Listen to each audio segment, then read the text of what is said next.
Monsters? Is this Rhindaughter's doing? Or the Universitas Magistrorum?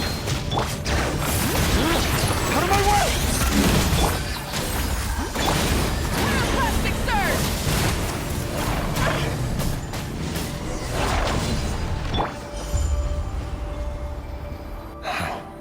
The Universitas. That reminds me of a rumor I once heard. Allegedly, the king installed secret mechanisms in the palace and around the city. No one knows where they are or what kind of power they hold. But if they were ever gonna activate, it would probably be on a night like tonight. Help! Help! Hold on! Don't let them anywhere near you! Save me! I can't! Ah! That sounded like an explosion. So, the rumor is true? The king really went through with it. What other means does the king have at his disposal? They must run on power from the Abyss. And given it's a major center of Abyss research, anyone over at the Universitas will be in grave danger. I have to hurry!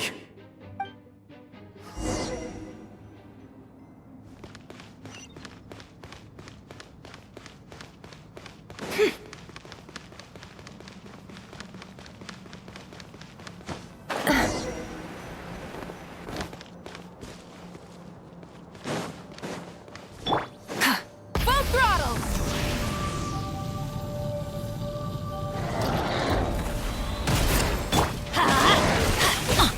Teamwork is dreamwork! Letting brave names echo! Show no mercy! Fulfill our pact! You two! Light of the blazing sun! Incinerate!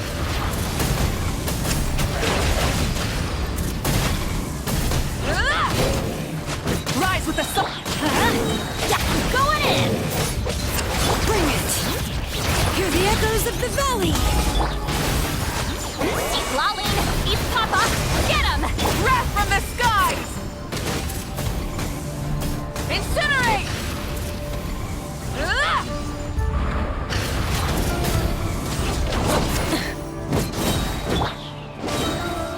Teamwork is dreamwork!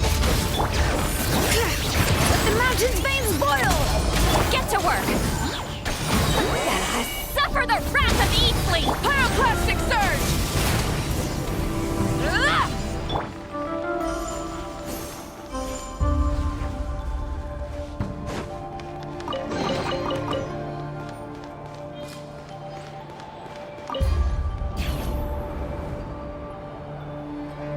Monsters! At the Universitas Magistrorum? Why now? Oh no! They're coming! It's no use. The table won't hold out much longer. The weapons. Where are the weapons? Of course. All the lab equipment was upgraded after the inspection last week, but the new weapons haven't been allocated yet. I'm done for. Is anyone there? I need help! Ah!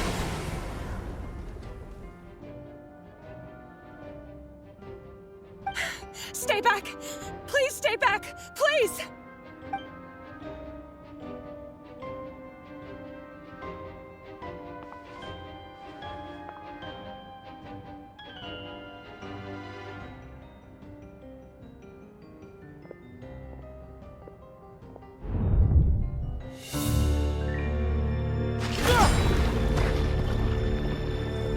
What's that?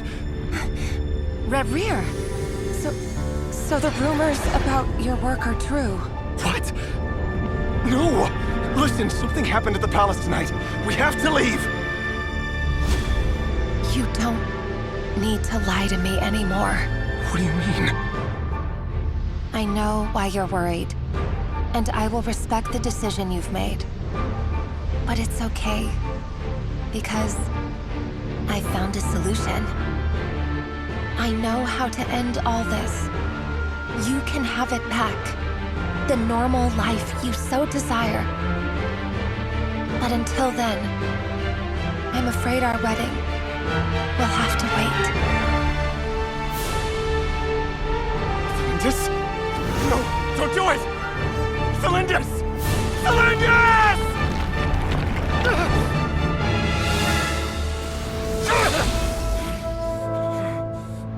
I told you, Rarier. Let her go. You will find someone better. No! No, I won't do it! I have to save her! By what means exactly? A lowly pawn. You lack the power and the strength of will. Do you know why? Tell me! Come to the palace. Join us.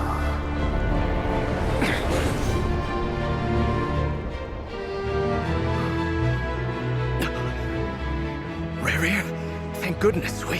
Step forth and take your share.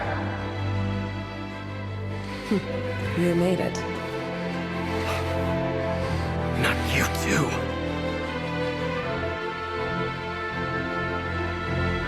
Hatred or grief, despair, desire. We all have our own.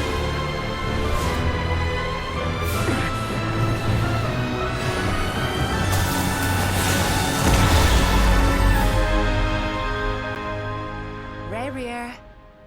Rarier. Linus? Were you daydreaming?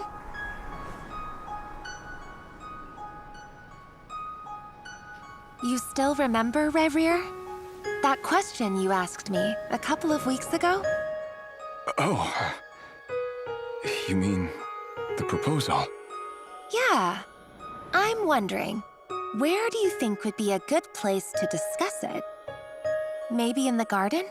Or were you thinking a fancy restaurant? It's your choice.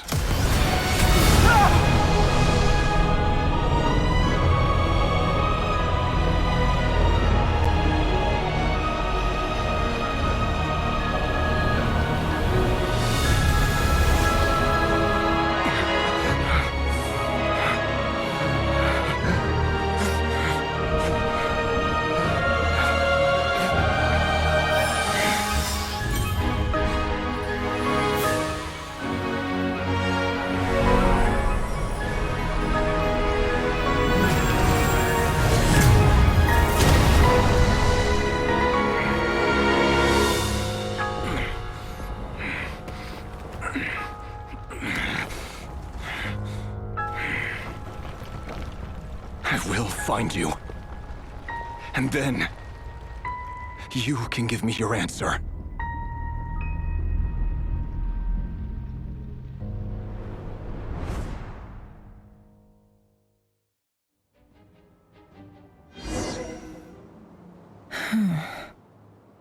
So that's how the Raker of Solnari was born. A monster created by circumstance is a monster all the same. Viewing other people's thoughts for too long can get uncomfortable. Right now, I'm feeling a strong sense of loathing. In a nutshell, the story of Conria is what happens when the truth falls by the wayside. Everyone tells little white lies, and before long, you have a huge pack of lies that destroys everything. Phew. Time to get back. His past is filled with sorrow, but the tale of any fallen civilization is one of endless tragedy. Cruel as it may be, that was Conria's fate.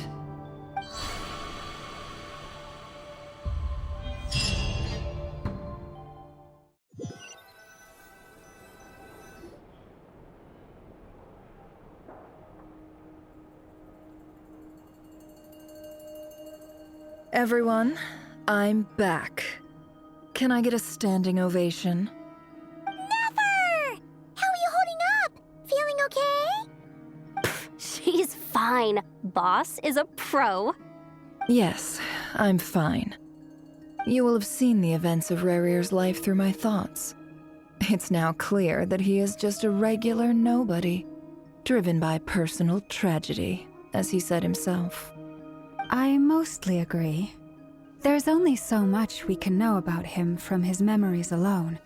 but they did give us a clear glimpse into his life in Conria. However, I would not consider Rerir to be a nobody. He was deeply involved in the events of that era. Yet, when the catastrophe of a generation strikes, nobody is safe. Sounds to me like you're speaking in riddles again. Is this you urging me not to abandon the people of Nodcry in their hour of need? That's not what I meant.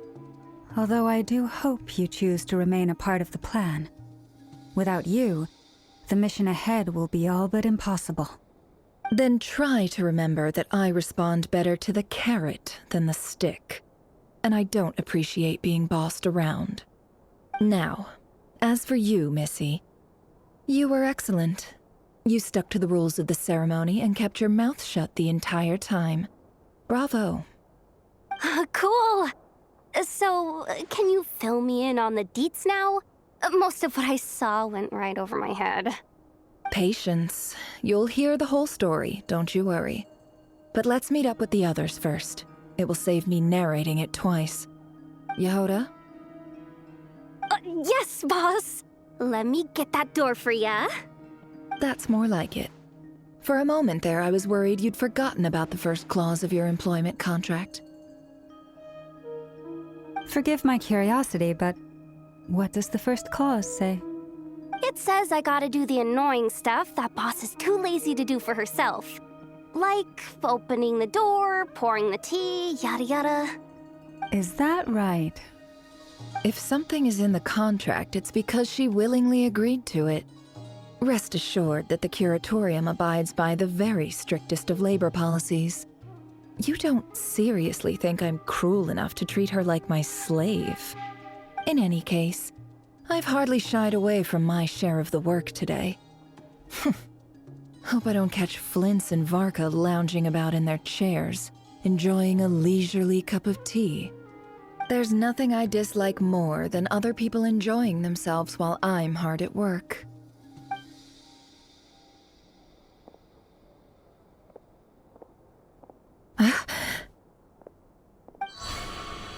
Oh no.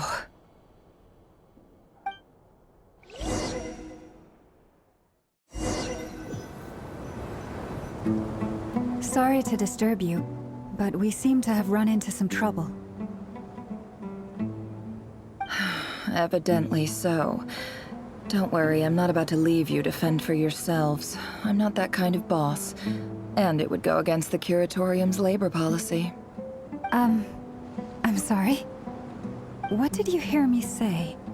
I wasn't talking about labor policy. Wait.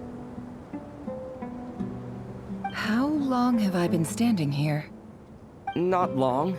You just appeared by the door a moment ago.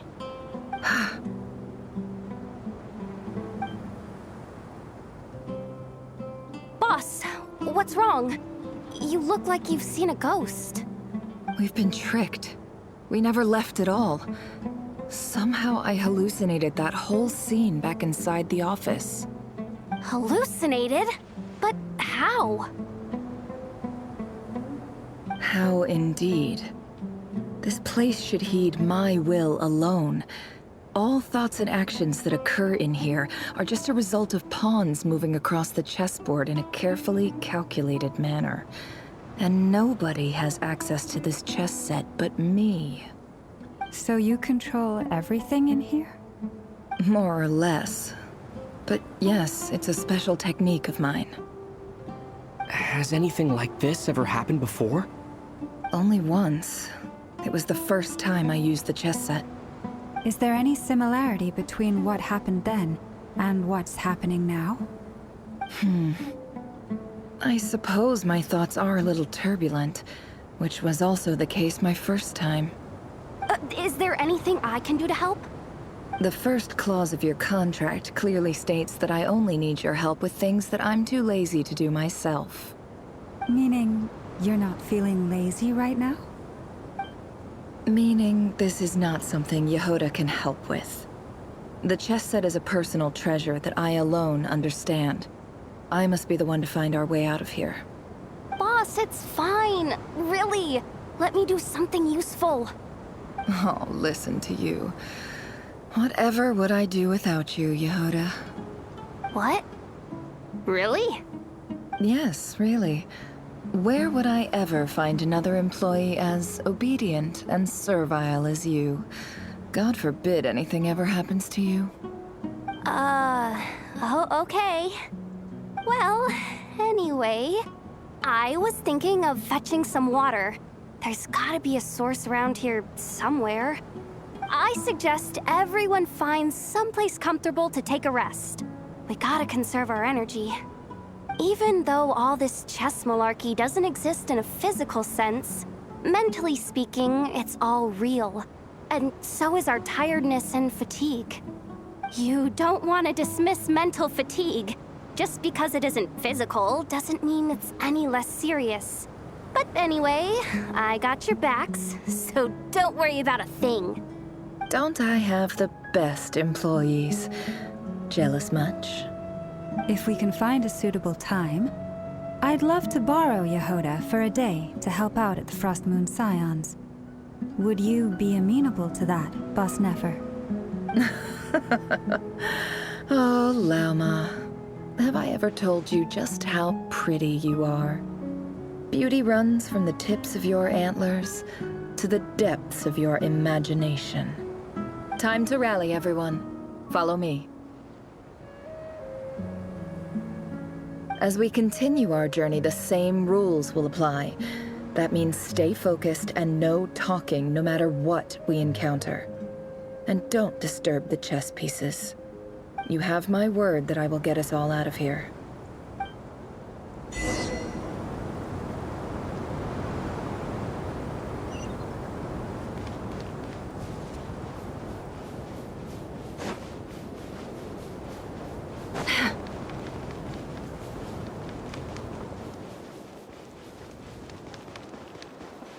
This place looks familiar.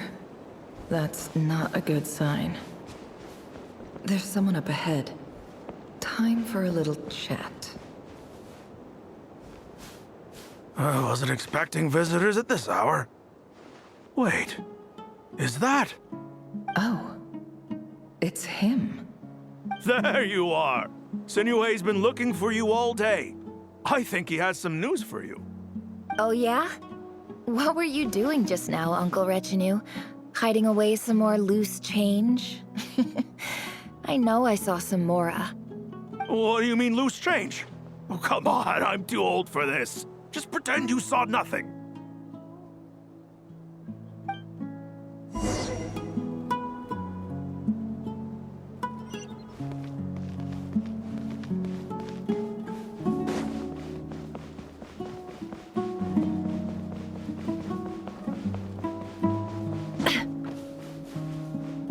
Hey, kid. Mind telling me what Sinuhe's been up to recently? I'm trying to get in his good books and I need a way in. Get in his good books? Why? What do you want with my dad, Uncle Apepi? I've written a new song. I was hoping to showcase it at the next festival, but I'll need his approval. A new song, huh? I'd love to stay and listen, but unfortunately, Uncle Retinue says my dad's looking for me. Well, there's plenty of time and I'm not going anywhere. See that pile of stones? I'll be sitting there warming up my vocal cords. Come find me when you're done. Pile of stones. Got it.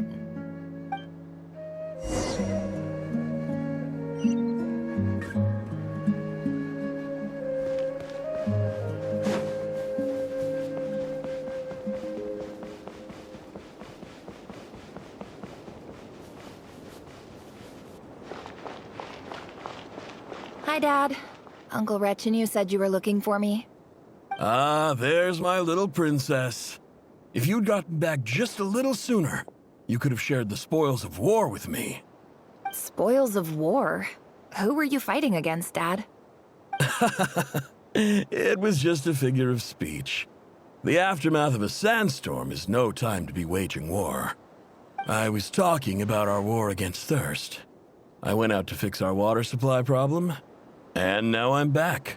Which means... We have a well again. That's right. I found a new one and brought back as much water as I could carry. It should last us for a good while. If it wasn't for these blasted sandstorms, our wells wouldn't be caving in. You wouldn't be spending all your time out searching for new water sources. As the chief of our tribe, I'm supposed to be leading us out of hardship and poverty, onto better things. You know how prosperous our ancestors were. I've told you all the stories. And look at us now, squeezed into these hovels. No one would choose this, if it wasn't for the endless wars over the years. But things are looking up. I started working with some folks from the academia a few months back. They gave me some contacts in return for my assistance in the desert. So you're the academia's helper now? Special ambassador, they call it. Think of it as a partnership. It's nothing bad, okay? We've been isolated here in the desert for too long. Seeking opportunities elsewhere is the best thing for us, and the fastest way to progress. So, do you get anything good out of being a special ambassador? Of course. My luck's improving all the time. One day, I swear I'm gonna lead us out of this place. We'll find somewhere new. Somewhere better.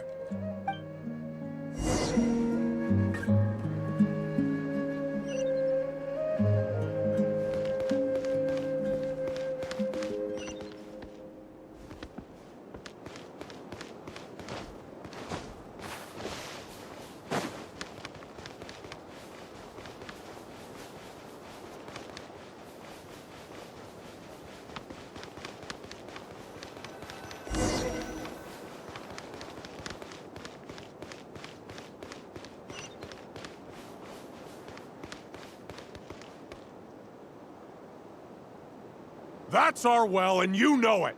You stole from us. Well, you've gone from chief to thief, and now you have to face the consequences. Did you really think you could take our water without permission and get away with it? You're either brave, stupid, or both. And that special ambassador act? Yeah, nice try. We spoke to the academia. They said it was all news to them. You're a liar and a cheat!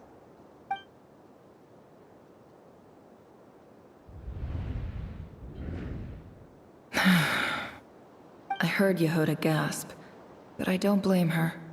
Most people are terrified by the sight of blood. Corpses strewn across the ground. The wounds are clearly from scimitars and daggers. The desert dwellers' weapons of choice. There's a handwritten note on the ground. Let's see what it says. Halil, this is Sinuhe, chief of the Shimti tribe.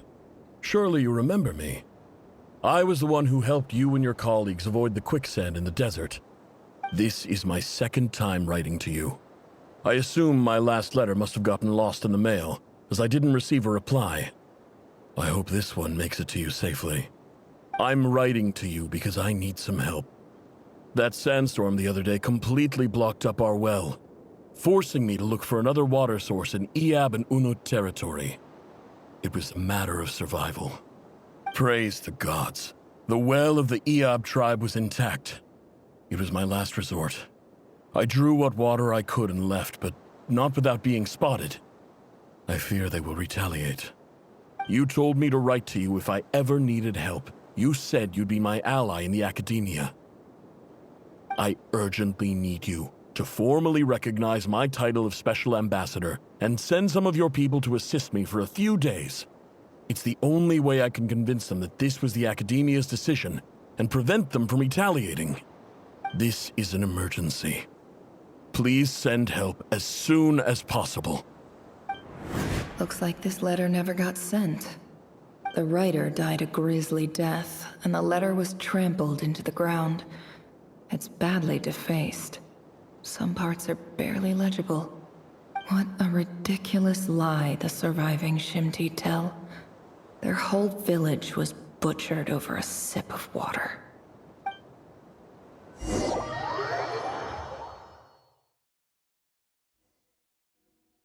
Ah, officer. Welcome.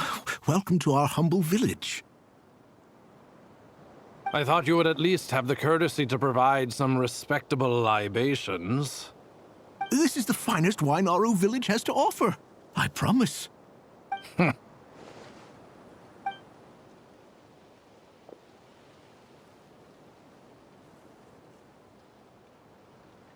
The Academia has agreed to reserve a single space for a candidate from your village. But I remain skeptical of this entire endeavor. I highly doubt anyone in this desert possesses serious academic potential. Please, have faith. If not in us, then in our god. The child we found shows great promise. I beg you, take her away from this place. Give her a chance. Don't let her talent go to waste. I don't recognize her. New arrival? She showed up here a few days ago and we took her in. She's a really bright kid. Please help. I'm begging you. So, where are you from? Nowhere special. Just a sand dune. What about the rest of your family? How many of you are there? Just the one. It's only you? Correct. So, no brothers, no sisters, no mother or father? Any who have slept on a bed of sand, I call my brothers and my sisters. Apart from that, I have no family. All right. Get over here. Sign your name on the form.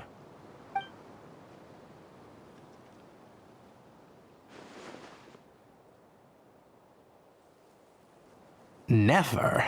You're rather fair-skinned for a desert dweller.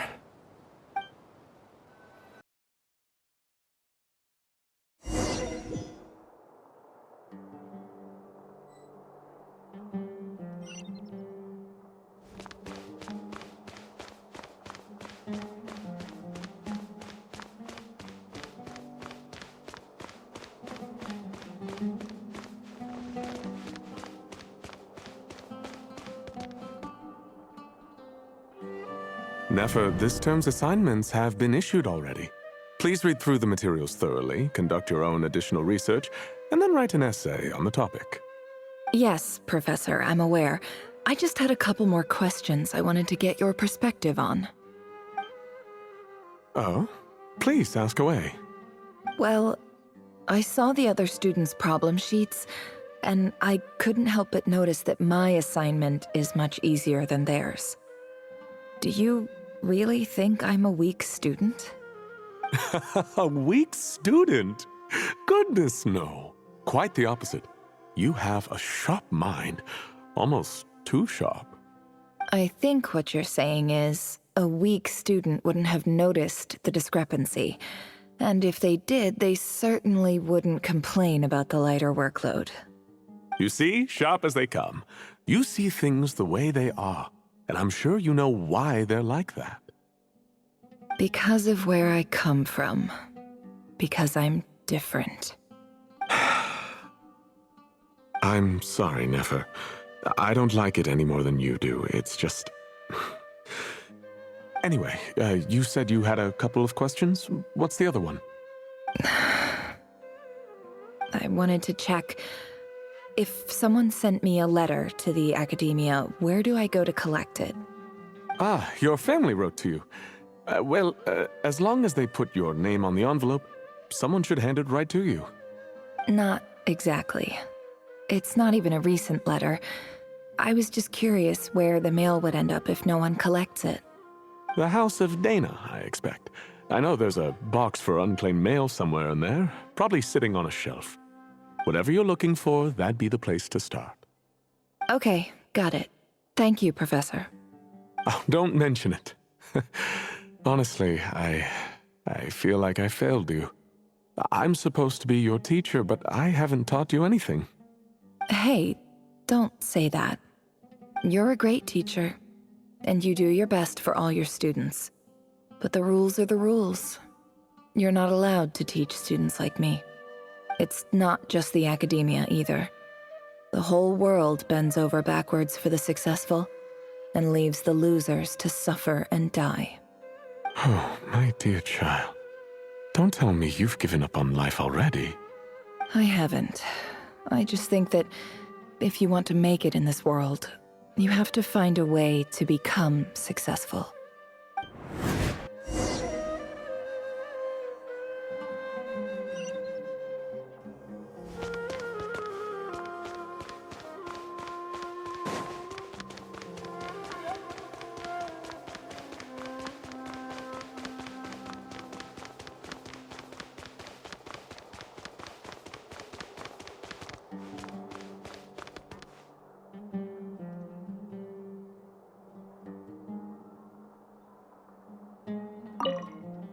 This must be it. A big cardboard box full of unclaimed mail. And probably some letters that ended up here by mistake, too. Let's take a look.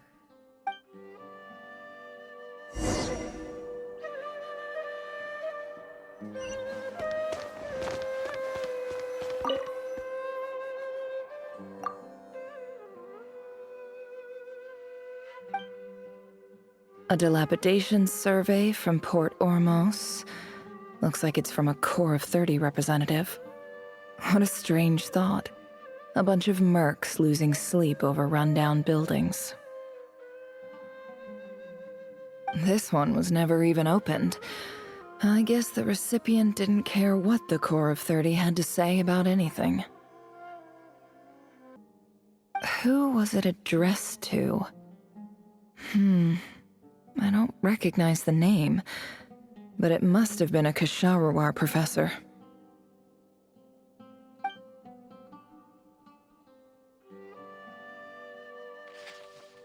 This one is addressed to the Immorta Sage. The title is Changes Observed in Satyavada Life Symptoms.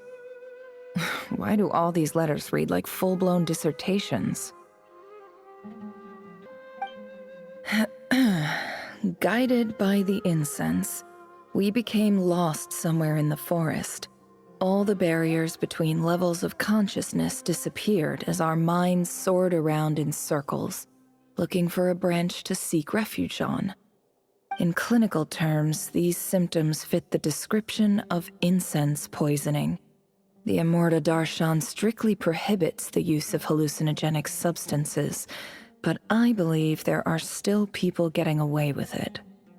For example, my neighbor who always breaks out into song and dance after using incense. This seems like something the academia would want to know about. Why wasn't it collected? Wait, what's this written on the back? It's so small. The note says, "The sender authored this letter while under the influence of mushrooms. I would send it back, but no return address was provided. Stamped by the Grand Conservator of the House of Dana."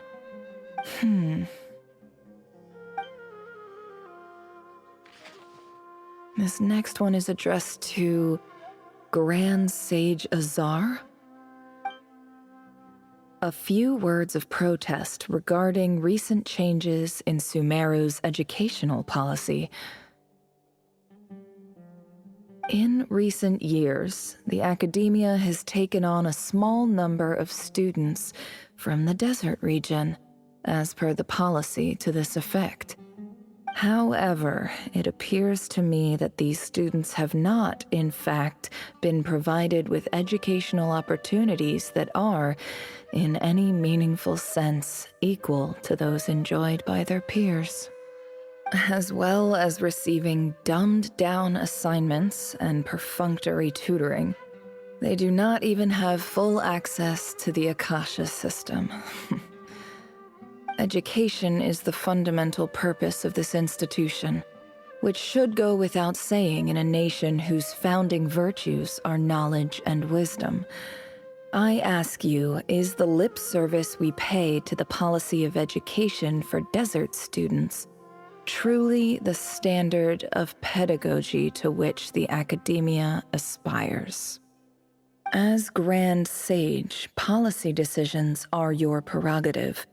But do not forget your roots. You and I were once students too, as was everyone else in this institution.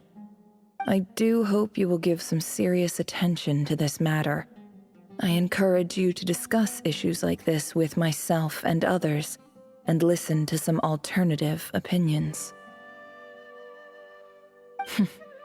Great letter. Shame it didn't get to where it needed to go. And the sender is... Huh? Sage Cyrus of Spontamod. I didn't realize anyone else even knew how bad students like me have it in this place. So this is where letters from the Sage of Spontamod end up? Nice one, Grand Sage. Really enlightened leadership. Whatever. This isn't what I came here for. Moving on. I'm not exactly holding out hope that a letter sent from the desert would even make it here. But if it did, where else would it end up if not in this box? I can't believe how much discarded mail there is. Must have been years since someone last went through it all. And this is just one box. The whole house of Dana is boxes on shelves. I don't believe for 1 second that any human being has sat down and read through all the documents in this place. Who has that much free time on their hands?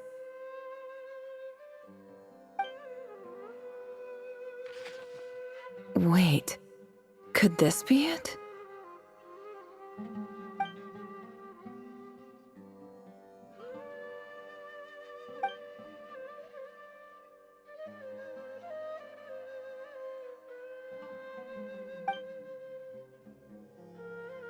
Greetings, Halil.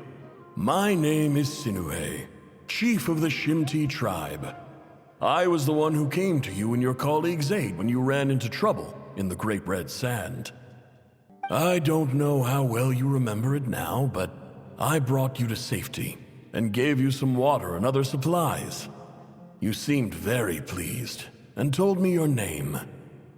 In my tribe, learning a person's true name is serious business. And I therefore see you all as friends. You were kind enough to leave your contact details, so we could stay in touch. The Shimti tribe lives a harsh, nomadic existence in the desert. You were sympathetic towards my plight, promising to make me a special ambassador of the academia and help us find a way to make a better living. This brings me to my reason for writing. Our tribe has fallen on particularly hard times, and I would like to ask for your assistance. There was a terrible sandstorm a few days ago, which blocked up the well in our land. To ensure my people's survival, I had no choice but to venture into Iyab and Unut territory in search of an alternate water source. The Iyab and Unut are descended from the Thamudians, while we trace our ancestry to Tulatala. We worship the Lord of Flowers and have had relatively good relations with our fellow tribes up until now. I found a well belonging to the Iyab tribe. They declined to help us, but I really had no other option, so I took some water to keep me and my tribe alive. My actions are certain to incur their wrath. When we met, you assured me that you would be my ally in the academia. I would like to take you up on that offer, because I really need your help. I wonder if you could send an academia representative to meet with me. That aside, the last time you were here, you mentioned that the academia had started accepting students from the desert, and I told you a little about my daughter, Nefer. We have next to no resources here in the desert, and my power and influence are limited. Would you consider enrolling my daughter at the academia? She is a smart girl. I know she won't disappoint you. From the outset, the academia never took you seriously. Those things they promised were just empty words. I doubt they even remember the name Sinuhe. And you were so emphatic that your luck had finally changed for the better. You swore you'd lead us to a better place one day. You spoke with such conviction, like you were the most powerful chief in the whole desert. You liar.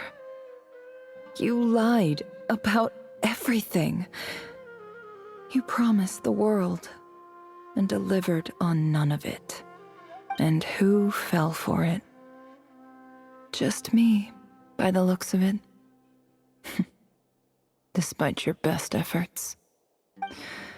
Which makes you a pathetic liar. You weren't even any good at it.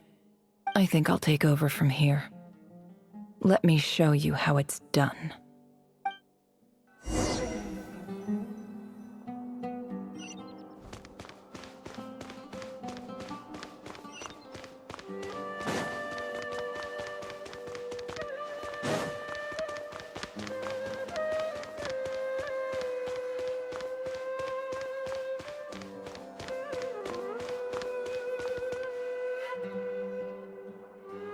I just came to say goodbye. Thanks for everything you've done for me in my time here. Nefer? You packed your bags. Where are you going? I'm quitting. Something's come up in my hometown. Gonna head back and deal with it. Huh? But this was a hard-won opportunity for you. You know that better than I do. It was, but it doesn't matter. I have more important things to deal with, and they can't wait. Oh, and I didn't want to overfill my bags, so I left some incense on your desk. What's wrong? I thought you liked incense. Although, I did read somewhere in the House of Dana that it has hallucinogenic effects. Don't use it all at once, all right? Isn't this the stuff you brought from your hometown? You're just letting me have it? But you said it's a rare and valuable commodity. Yeah, about that. I lied. It's not rare at all. There's this bunch of ruins near my hometown that are practically overgrown with this plant. It's not worth much. Keep it, it's fine. But Nefer... All right, that's all from me. You take care.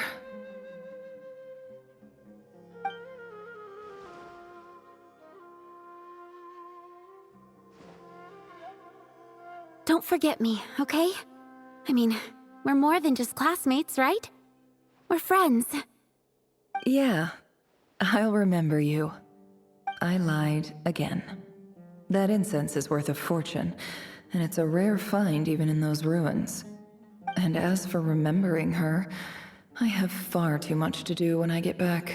No time to reminisce. I'll be lucky if I even make it through this alive.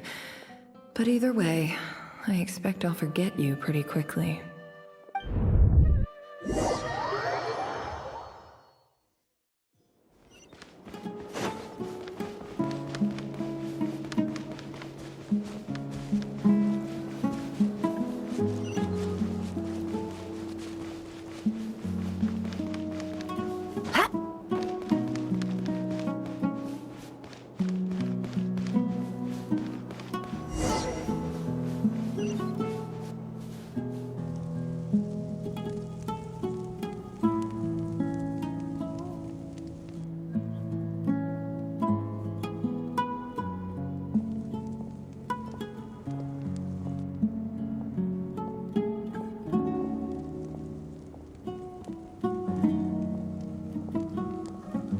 It's a pleasure to meet you, Mr. Arif.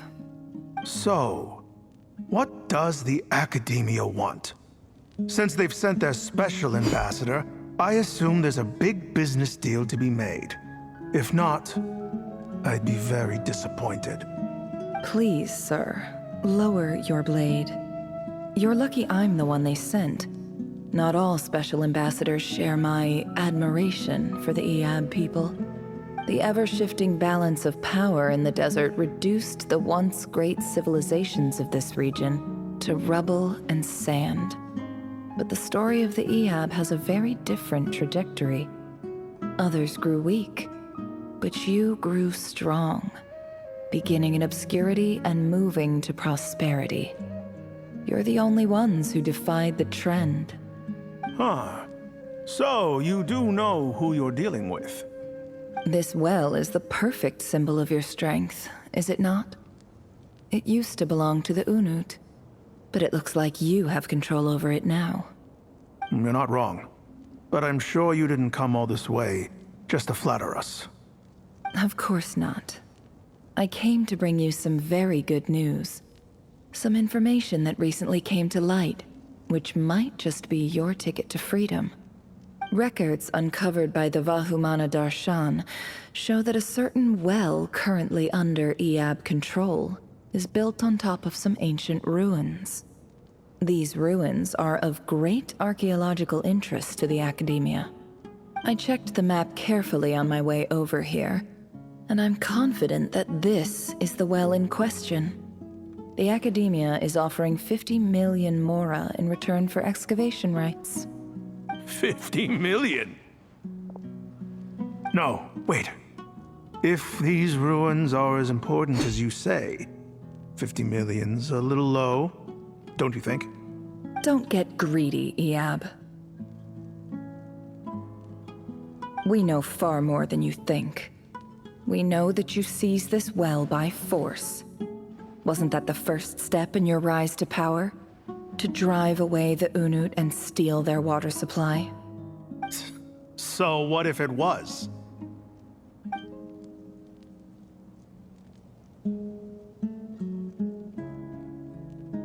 Don't worry. As unscrupulous as it was, it's something we're willing to overlook. The Academia is only interested in dealing with the de facto power holders in the region. I hope I am making myself clear. And I hope your words are the truth. If I find out the Academia is trying to play me, I'll hunt down every one of your people and make you watch as I cut their heads off one by one. I assure you, Chief, that would not be in your long-term interests. You don't want to make an enemy of the Academia. You see how I'm dressed, don't you? I appreciate that you've never been to the rainforest, but surely even you recognize an ambassador's attire when you see it. And what does a barbarian like you have to lose anyway? You really think the Sumeru Academia would bother to come all this way just to lie to you? We have more important things to worry about. All right, I take your point. The Academia is the highest authority in the land. I'm sure you're trustworthy people. In that case, we have a deal. We will sell you the excavation rights. I'd like to thank you, Ambassador. This is good news indeed. Excellent news. In fact, it calls for a celebration. Would you do us the honor of staying a while and enjoying some Iab hospitality? Gladly. I am partial to wine myself, and I trust you are as well. So let's indulge in a few drinks together, in celebration of this momentous occasion.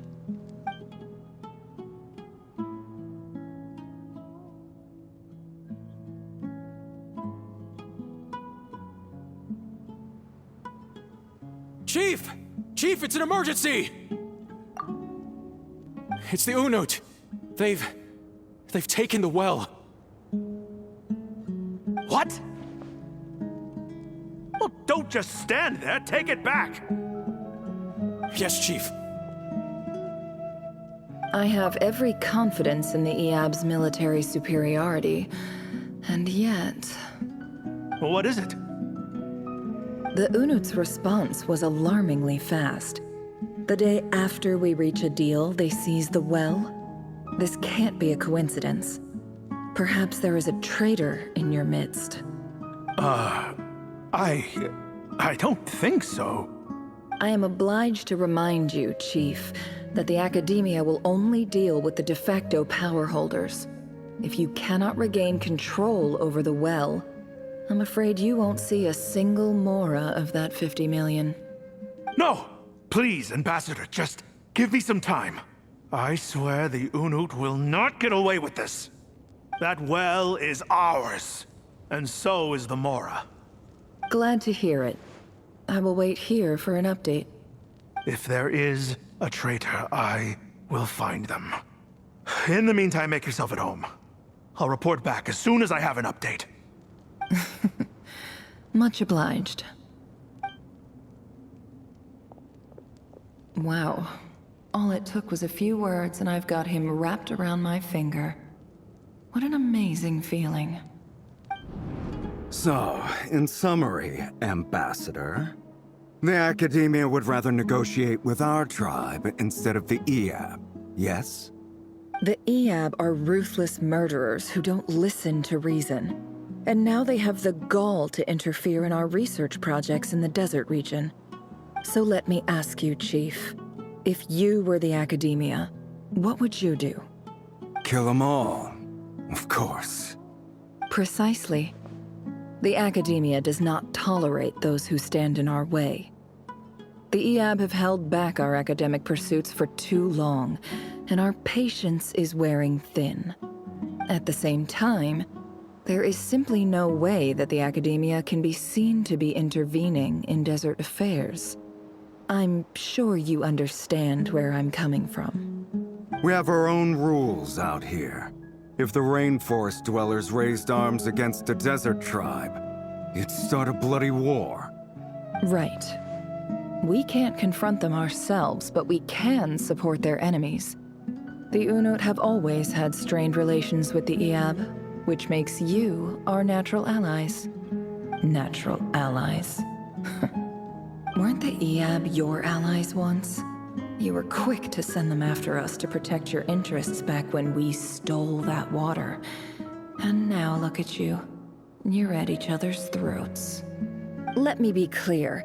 The Academia wishes to collaborate with the legally recognized rulers of the desert in this matter. We are asking for excavation rights to that well, and our offer is 50 million mora. Say no more. I believe we have an understanding. Good. Then I suggest you get to work. Get us access to that well, and the mora's yours. You see, Dad? Lying is easy when you know how. People will believe anything.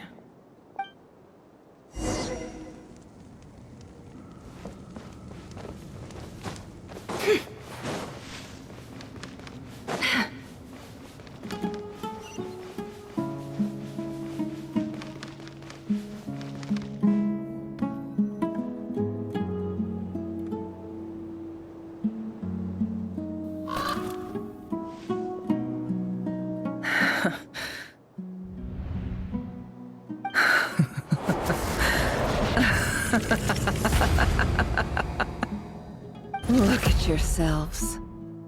You may be vile, savage monsters, but your butchered bodies bleed like any others. You're no different. You're nothing special at all. The monsters who destroyed my home, they're just ordinary, petty human beings. What a joke. I think we're even now. Maybe I've even done the desert a favor. It's a better place without all these people around. Oh, Sinuhe, my gullible fool of a father. Perhaps if you'd been as ruthless as I was today, our tribespeople would still be alive. In this dog-eat-dog world, a chief needs to be tough to survive. But you couldn't do what had to be done. So I did it for you. Nefer, it's okay. All of this is in the past now. I believe I remember you promising to remain silent. Yeah, but even so. Yehoda, is there anything you can do to ease the tension? Alright, time for a sharp turn onto a completely different topic. So, anyway, that's enough of that. When are we getting out of this place? Feels like we've been walking forever. I'm getting pretty tired. Oh, Alma, you tired? Yes. If we can find somewhere to sit down, I could certainly do with a rest. It's not far now. There should be a temple just up ahead. Yes. Really? A temple? That's where this story ends? I guess that's how things go in the desert. Desert dwellers can never escape their destiny. Or so everyone says. I never wanted to believe it, but looking back now, I'm as desert as they come. You mentioned a temple. What's waiting for us there? My biggest trade secret of all. Ah. Then I'm guessing it's where you got your power from. The power to peer into other people's minds. I didn't know you were clued up on any other religions. I'm no expert in the history of Sumeru, but since you come from the desert, I would imagine it has something to do with King Deshret. Sounds impressive. Ah, I know who you mean. General Mahamatra Sino. The spirit of Hermanubis dwells within him. That's Boss Neff for ya. She knows everything. Sino's hardly a figure of obscurity, but I know about Sethos too. What about him? Is he a big deal or something? Well, he's not a small deal, let's put it that way. Please, this is the bare-bone basics. Save the flattery. Thanks for your patience, everyone. I'm sure it's been a lot to take in. With any luck, that's our exit just up ahead.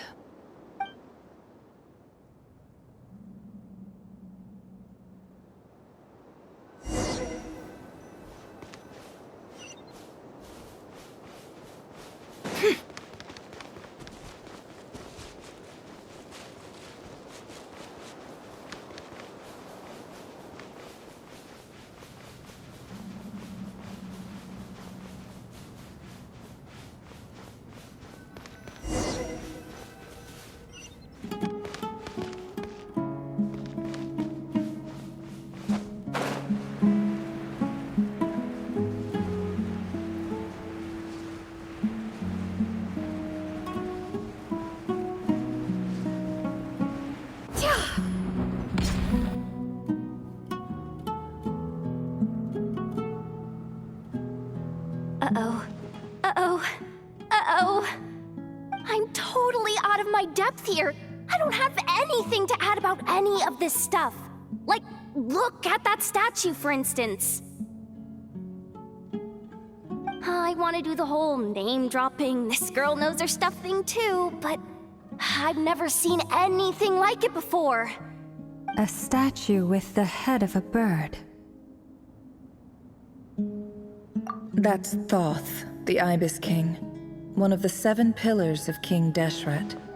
The legends say that he, the Crocodile King, and the Goat King were the 3 retainers of King Deshret. Let's take a look.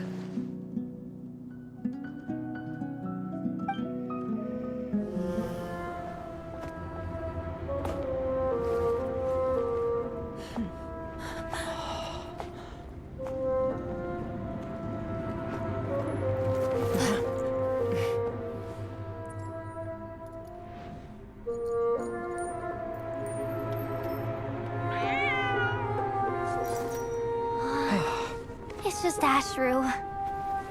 So, all is well?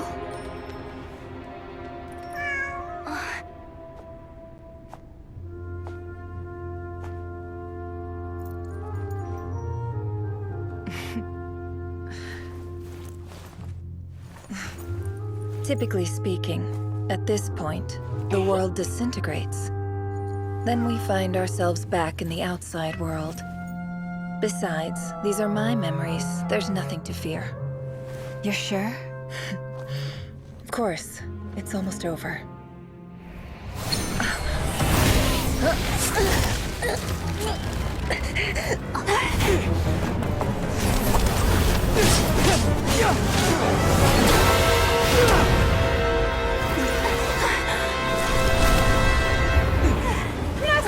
Hold on!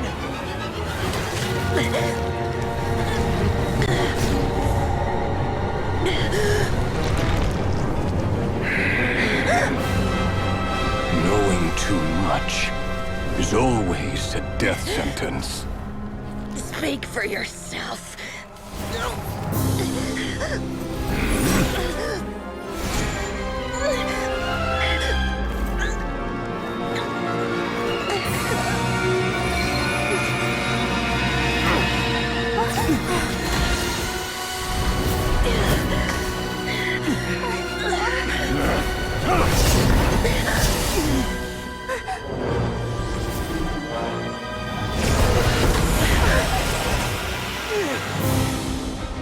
How repulsive.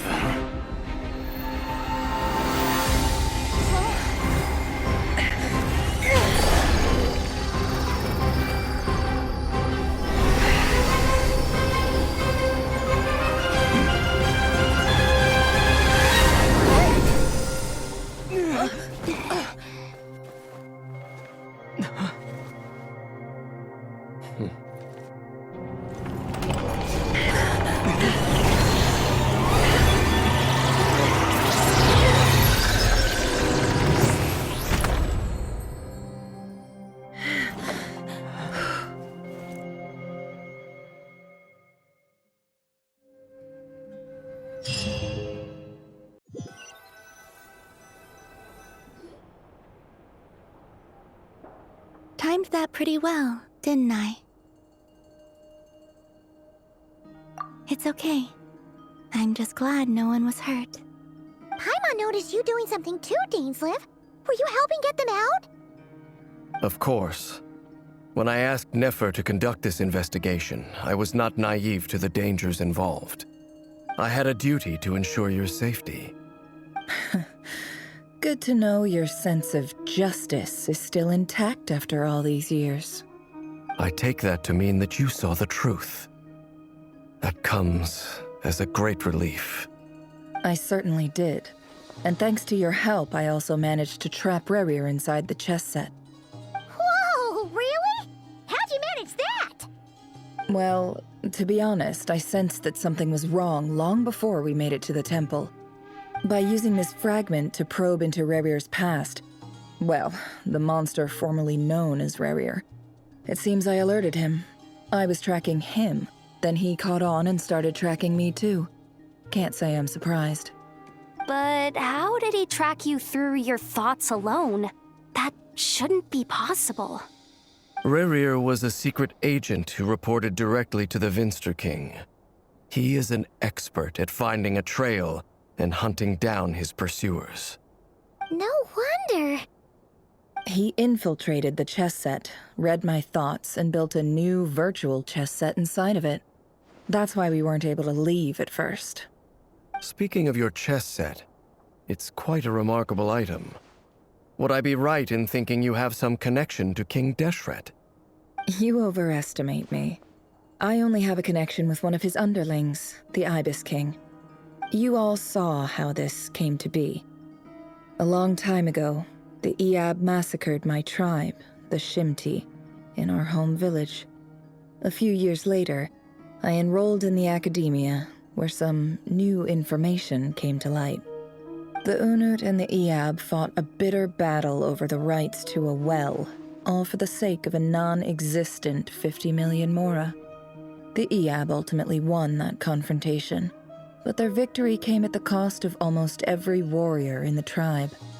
The final blow to the Iab came at the victory feast, when an Unut assassin beheaded their chief right before my eyes. The remaining Iab fled and have been scattered to the winds ever since. Having gotten my revenge, I returned to my hometown, where to my surprise, the nearby temple was still standing. There it was, seemingly immune to the relentless hostility of the desert, while my tribal home lay in ruins. As I stood there gazing at the temple, I noticed a cat just outside. This cat, as it turned out, was home to the spirit of the Ibis King. He led me to a gate deep inside the temple, and there he made a deal with me. This chess set is my gift from the Ibis King. The chessboard within is made to the same specifications as the one in the mausoleum of King Deshret, and represents his power of piercing analysis. With this chessboard in its container, I gained a certain ability to perceive hidden secrets.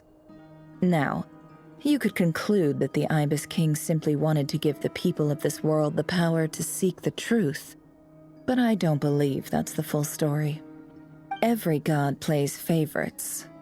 Their hearts are as fickle as any human's, full of secrets, perversions, egotistical tendencies. But precious few gods are willing to admit this.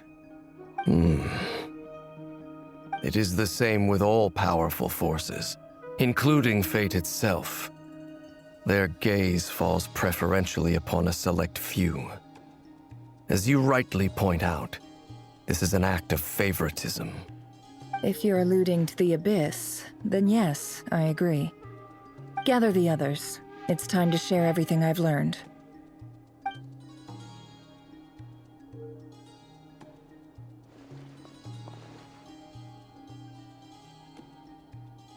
Thank you all for being here.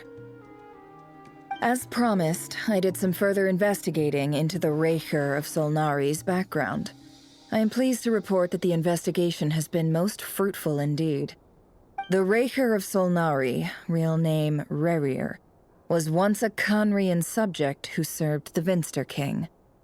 I will now share the important details of his story. Please save any questions or comments for the end.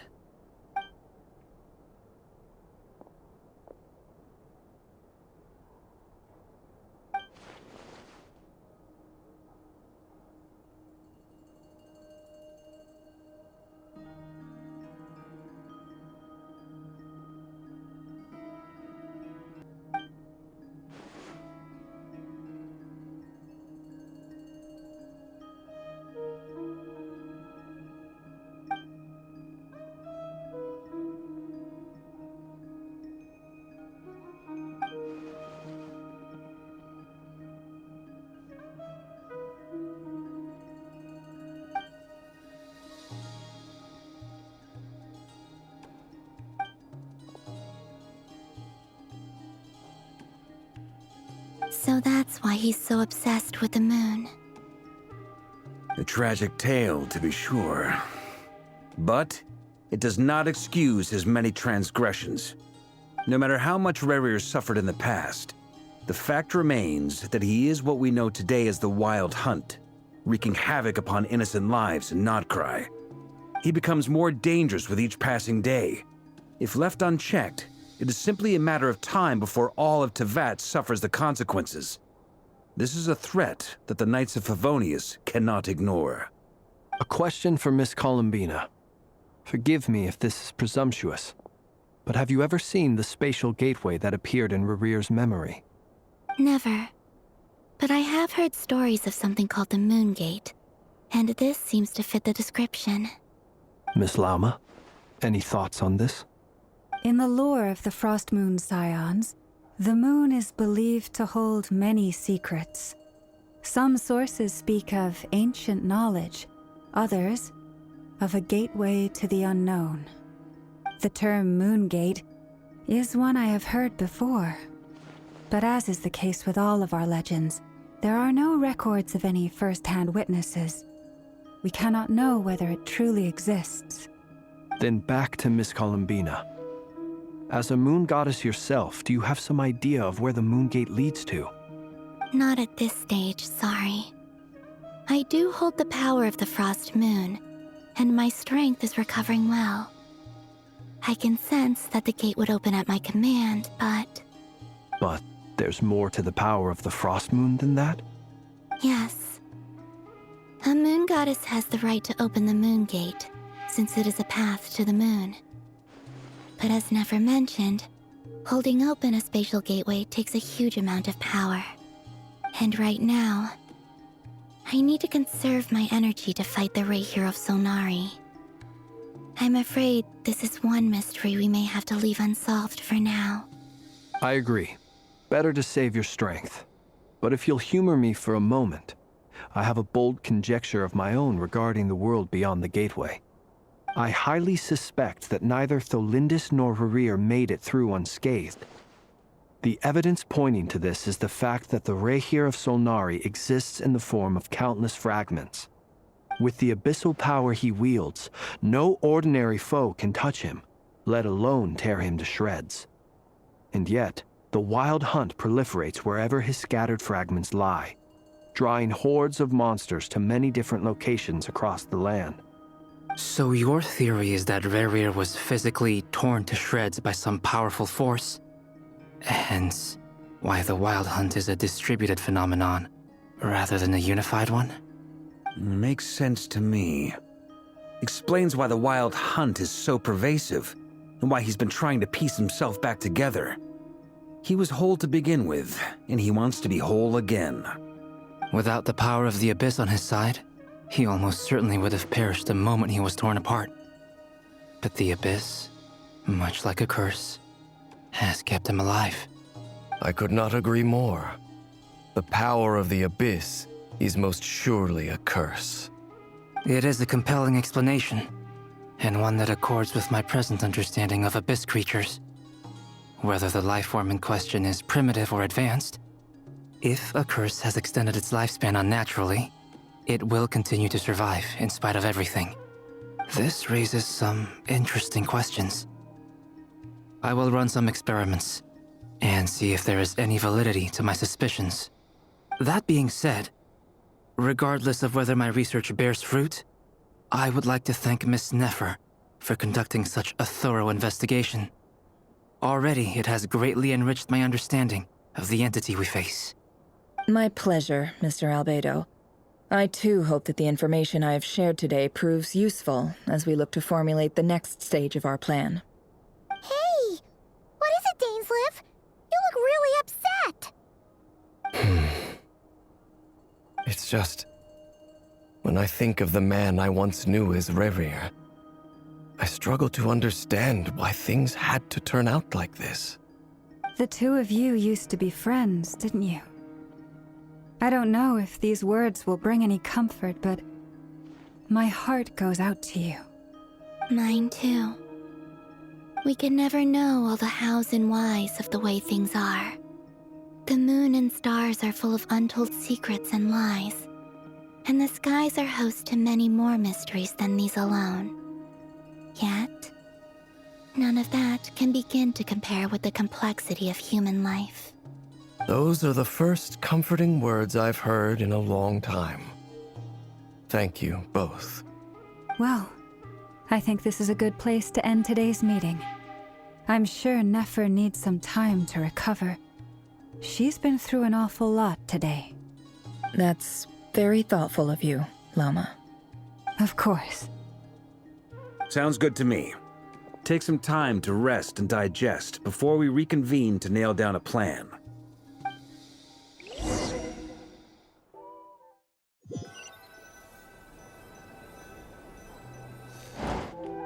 Hey, is this a bad time? Hope I didn't kill the conversation.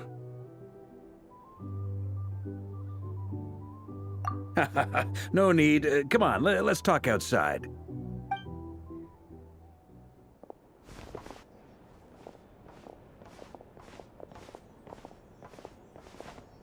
Anyway, Nefer went back to the curatorium to get some rest. But before she left, she shared some things with me that I thought you should be aware of. Firstly, although she managed to trap the Raker of Solnari inside her chess set, there's no guarantee that the power of the Ibis King is any match for one of the 5 sinners. Their powers are beyond our comprehension. It's only a matter of time before he finds a way to break out. We have to come up with a plan and take care of him before that happens. Honestly, my mom figured that might be the case. So, how long have we got? Well, I asked her that same question. She talked for a long time, but for the most part, it seemed like she was trying to convince me how precious her chess set is. What a long and storied history it has. It felt like some kind of sales pitch, you know? The kind where you end up handing over Mora against your will? Anyway, after all that, she finally answered the question.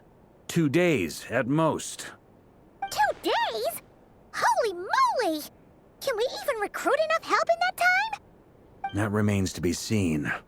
Which brings me to the second issue. Dainsleif is obviously conflicted about this whole thing. But given how little time we have, there's no way we can pull this off without his help. You have some history with him, right? Do you think maybe you could talk to him for us? Great. I appreciate it. All right, on to item 3. So, Albedo, Durin, and I put our heads together and came up with a plan. Can't promise it's gonna work yet, but at least it's a start. We figured we'd bounce the idea off you first. We'll explore it further once everyone's recovered. Oh, Paimon's dying to hear this.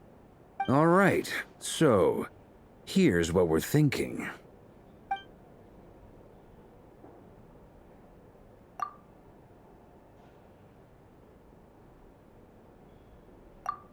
We felt a little uneasy about roping you into this. I mean, firstly, you're not locals, and secondly, none of us are your boss. You're well within your rights to refuse if you so choose. Roping us in? Why would you even say that? We know the stakes here. It's all of us against the Rayher of Solnari, or none of us stand a chance. I choose my words very intentionally, I'll have you know. I like to think there's an art to striking a down-to-earth tone even when the stakes are through the roof. Sir Varka, I have a few thoughts about this plan. I'm all ears. I think we can be more flexible with how the roles are allocated. In my view, the most sensible lineup would be like this.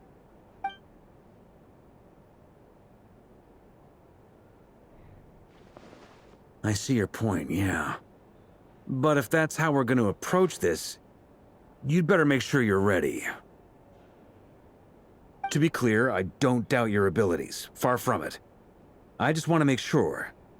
Are you really willing to take all this on? I want to do everything within my power. The Rayher of Solnari is a truly fearsome opponent, and if I do my part, it'll greatly reduce the risk for everyone else involved. Well, that tracks with what I've heard. Jean's mentioned in her letters that you're so diligent it's almost abnormal.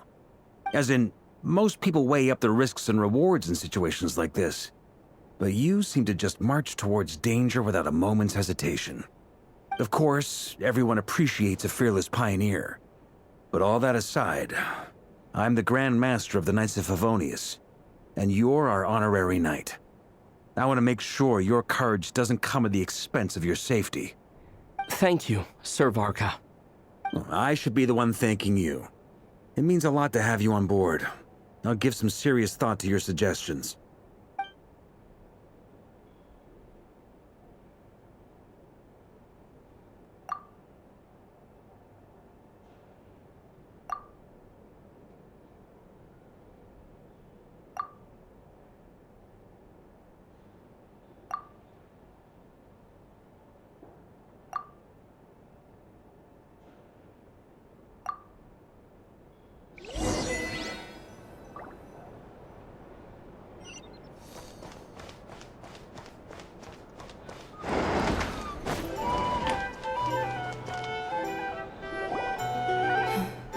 This is a thorough plan, but I do have one last question before we take action.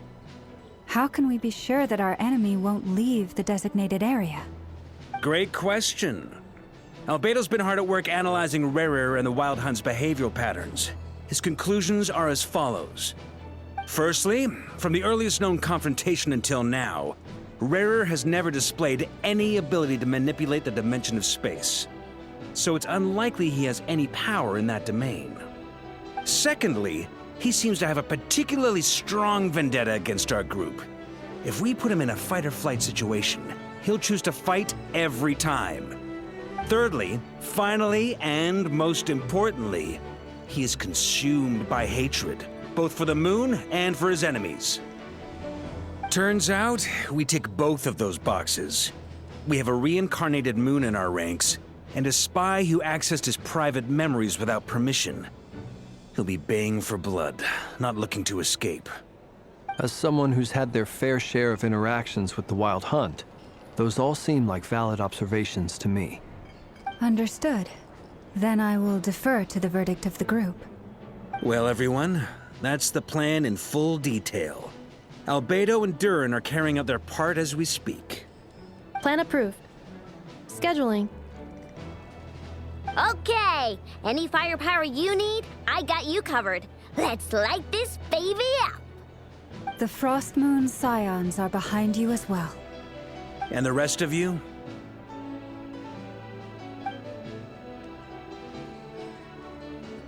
No objections? All right, then it's settled. This is the plan we're going with. Next up, an old tradition of mine. Anyone who wants to back out, now's your chance. Wait, we can still back out of this? Everyone says things they regret, right? I don't want anyone feeling trapped because their mouth said yes before their brain had time to think things through. A very people-first approach. I hear that's common practice in the Knights of Favonius. Heh. Who'd you hear it from? D-Luke? Shh. We don't use people's real names at work. This contact will be known only as Owl, please and thank you. This plan can only work if everyone does their part. Flint's and I will absolutely support it. We shall indeed. You'll be glad you accepted our help. Also, you are the last person I expected to see here, Miss Dory. It's not often I get called Dory in a work context. My peers usually call me Lord Sangama Bay. So, the longer your name, the higher your net worth. Is that the idea here? In that case, Mr. Flint's here must be worth a fortune. That's right, I know your full name. It's... The walls are thin here. I'd appreciate you keeping that a secret. Okay, fine. I'm actually only here as a favor for someone else. Do you have any idea how much it would cost to hire me otherwise? Oh, does this mean someone out there actually has the power to boss Dory around? It most certainly does not. We have a long-standing and mutually beneficial business partnership. She's actually the mom of a friend of yours. Said mom supplied me with a great little trinket, but now that lady's ruined everything. If I don't start building a little goodwill now, my whole business in Notcry is gonna go down the drain! Okay. So what exactly is so special about this pendant? It's a lucky charm that a great mage made for me. We have a business relationship, and she was worried that something bad might happen to me. So, she wanted me to have something that can store power to protect myself with. I finally got it all fully charged up with Kuvaki, and then never went and used it all up at once! Never lost so big in my life! You're right. It was all my fault. I didn't mean to drain all the Kuvaki in the pendant, but I'll make it up to you. You will? Well, in that case, how about you give me your chess set, and we call it even? I knew you'd say that. Well, it's yours if you want it. In fact, take it now, and I'll even throw in a free Raker of Solnari. Deal? You're putting me in a difficult position here. It's a very useful thing to have around, but I have a funny feeling it won't be around much longer. I guess we'll see in a couple of days. Looks like bankruptcy for me. Hey, don't be so pessimistic. See this through and you never know. You might find a new business opportunity on the other side.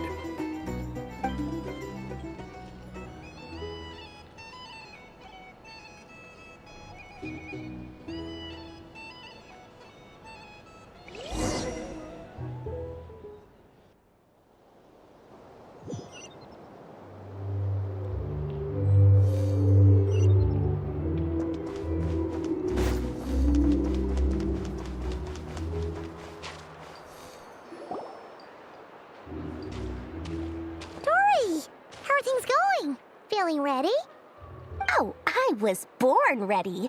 We only have 2 days. You think Lord Sangama Bay would let an opportunity like this slip by? Don't forget, when something's in high demand, the people with the goods on hand get to charge the highest price of all, even higher than the sellers taking advance orders. Ta-da! See? It's right here. Oh, it's so pretty. Did you make it? No, I have a supplier.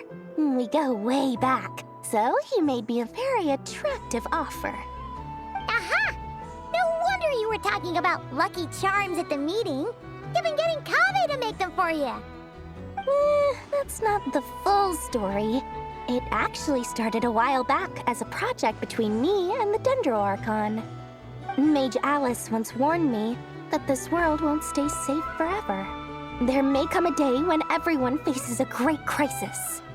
I passed this on to the Dendro Archon, and she secretly brought together a research team made up of Sumeru's top scholars to invent a technology that could keep people safe. I won't go into the details because it's all very complicated, but if you want to know more, you can ask the Dendro Archon about it sometime. Anyway, point being, it was the Dendro Archon who asked Kaveh to build this little contraption. As one of the top Kashara War talents, he was the obvious choice. Took him long enough. He stressed over it for ages. Must have gone through at least a dozen designs before producing a final product. But that's Kaveh for you. Marak delivered it to me a couple of days ago, along with a letter from Kaveh. Could I ask why I'm sending this technology to you? What's your proposed use case? Has it been approved by the relevant authorities? So nosy. My fault for sending him the research permit to begin with. Surely Nahida must have told him you were involved in this project. He was probably just nervous because you're always so secretive about your business. Could be. Anyway, I just replied, let's hope there never has to be a use case, because it would involve grave danger. Fair enough. But it sounds like he was just being cautious. He probably felt responsible as the one who made it. Or maybe he was asking as a favor for his housemate. He's done that before. Not sure why, though. His housemate doesn't seem to really care that much about this kind of stuff. Either way, all's well that ends well. I'm just glad to finally have my hands on the product. I wouldn't want to be without it, given the potential dangers that lie ahead. Huh? What does that look mean?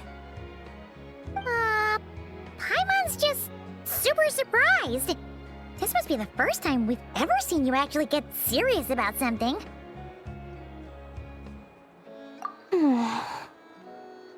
Well, a long time ago, I made a promise to myself. I promised that I was gonna live every day of my life with a big beaming smile. Obviously, Mora plays a big part in that. But there are always gonna be times in life when you have to give something back. That could mean paying back a debt, returning a favor, or showing some kindness. Alice has been a huge help to me over the years. She was the first investor I ever had.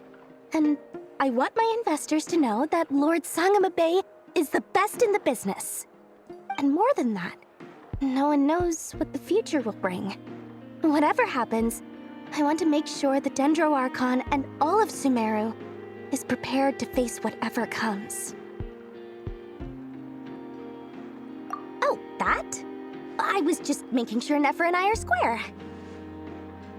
Don't be thinking it was some sort of benevolent act. I'm no saint, so don't treat me like something I'm not. My priority is doing the business that I want to do, so long as my conscience lets me, but it usually does. That's the Lord Sangama Bay business model. All right, if you say so. I do say so, and that's the whole point. I'm a businesswoman. Don't go trying to figure out what kind of person I am. You'll exhaust yourself. Much easier for everyone involved if you just take my word for it. Oh, and could you two help me get this stuff where it needs to be? Thanks so much. You're my favorite assistants.